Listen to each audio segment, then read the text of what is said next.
Selamat sore dan shalom.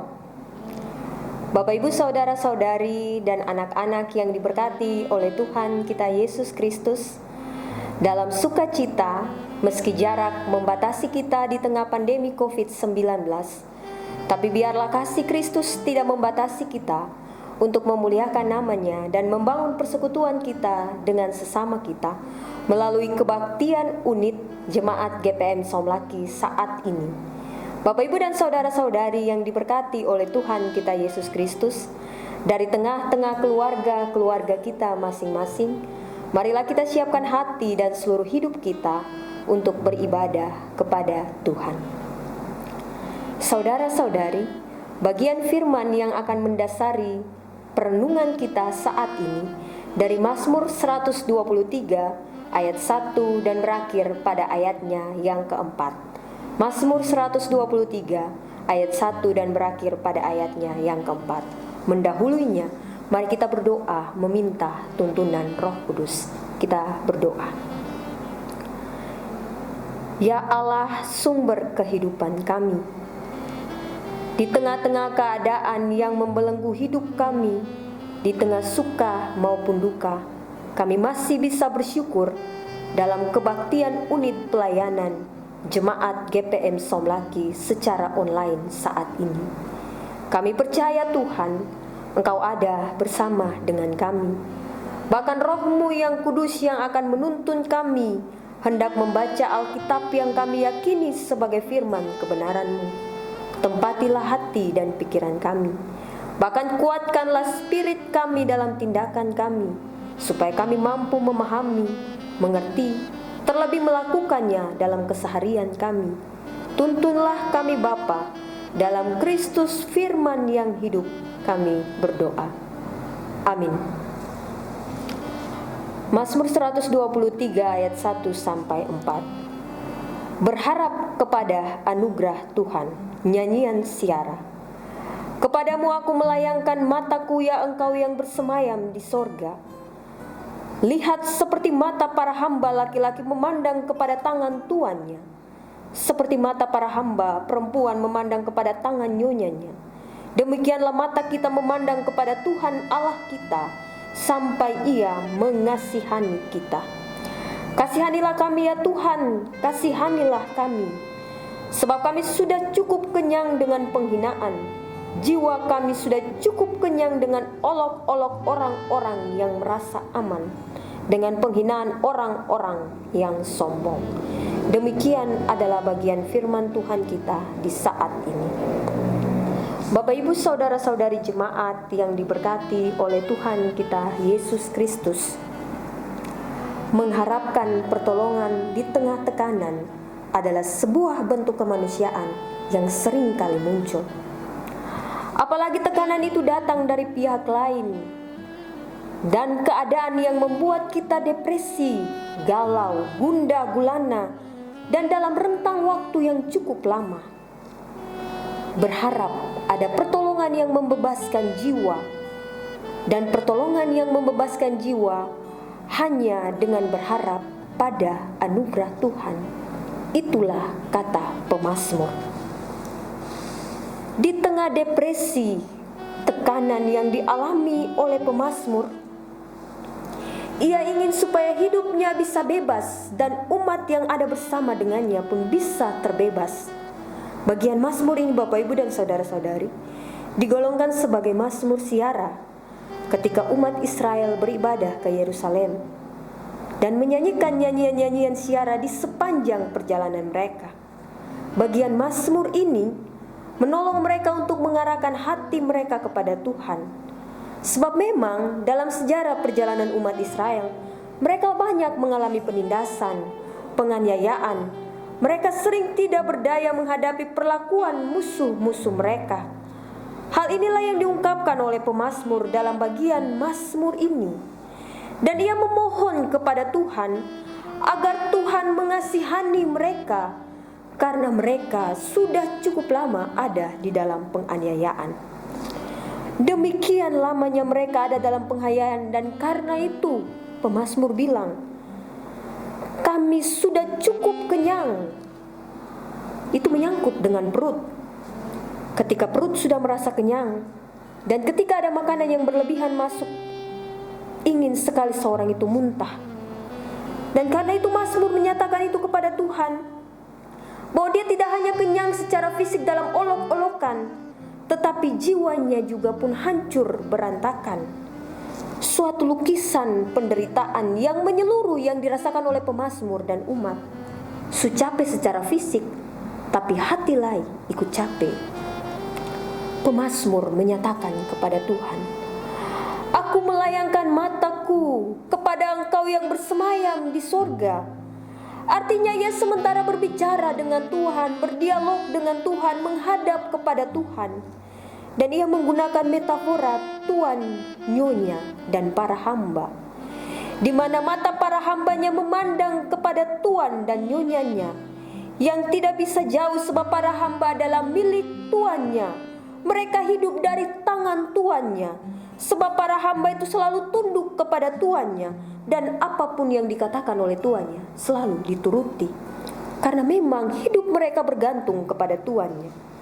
Pemazmur menggambarkan ia dan umatnya adalah milik Allah, yang hidup mereka itu tergantung kepada Allah.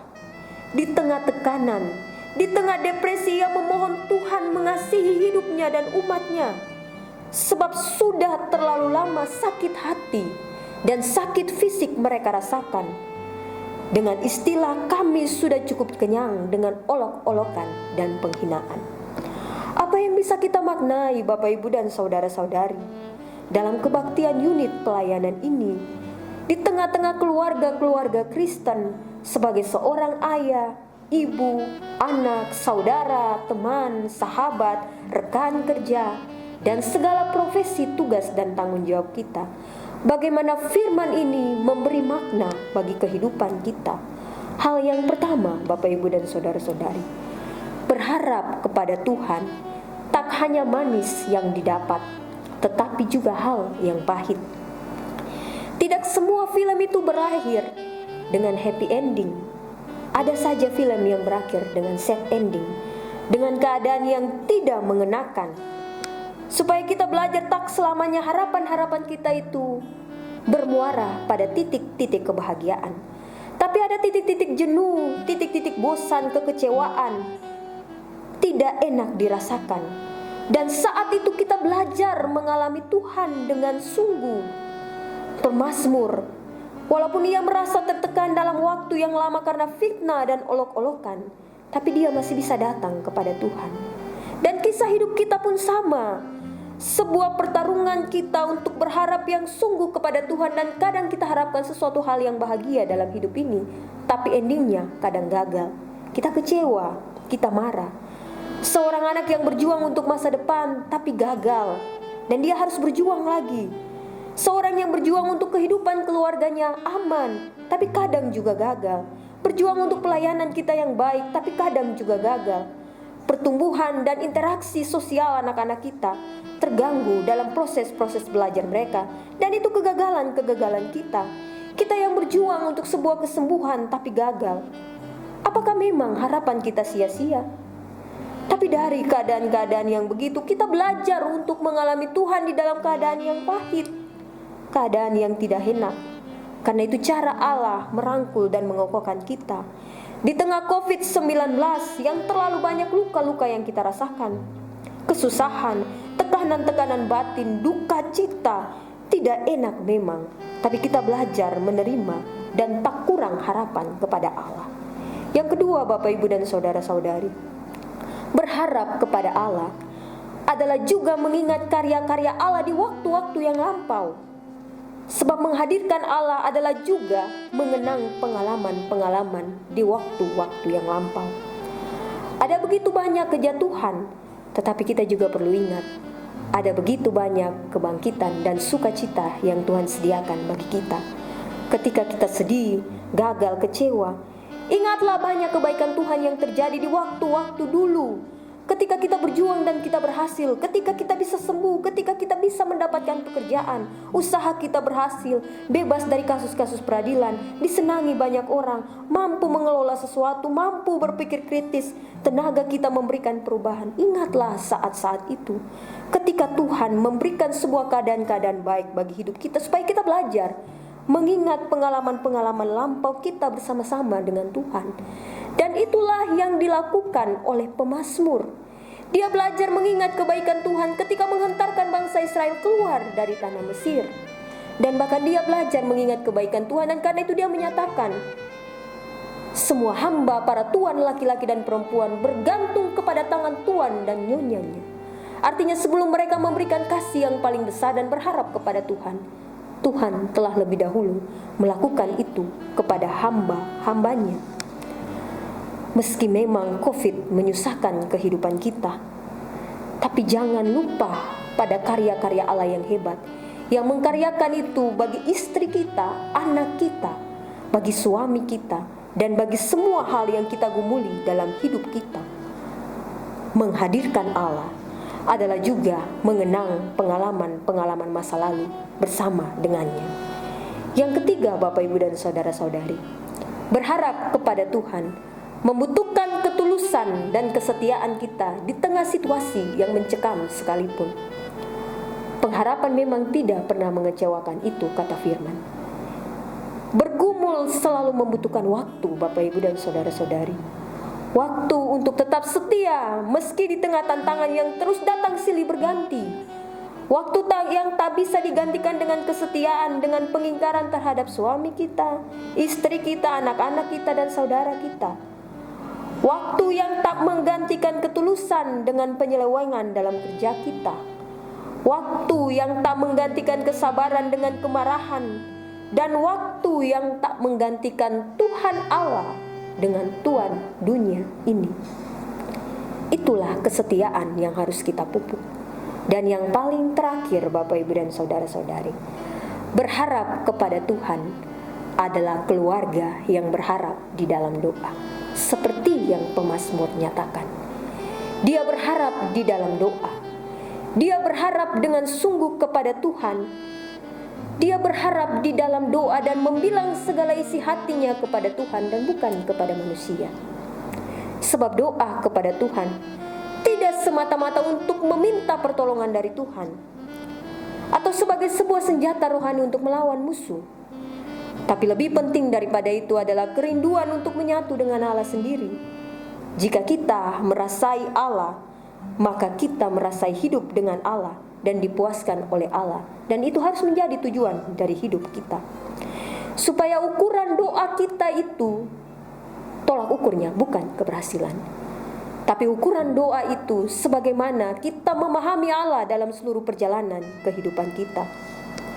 Dan kita berdoa dan bilang seperti pemazmur, jiwa kami sudah cukup kenyang dengan olok-olokan dan penghinaan para musuh. Dan karena itu sampaikanlah seluruh isi hatimu kepada Tuhan. Sebab laki-laki yang hebat adalah ia yang berdoa. Perempuan yang hebat adalah ia yang berdoa. Anak-anak yang hebat adalah mengikuti teladan doa dari orang-orang tuanya. Dan ingatlah waktu-waktu kita untuk berdoa.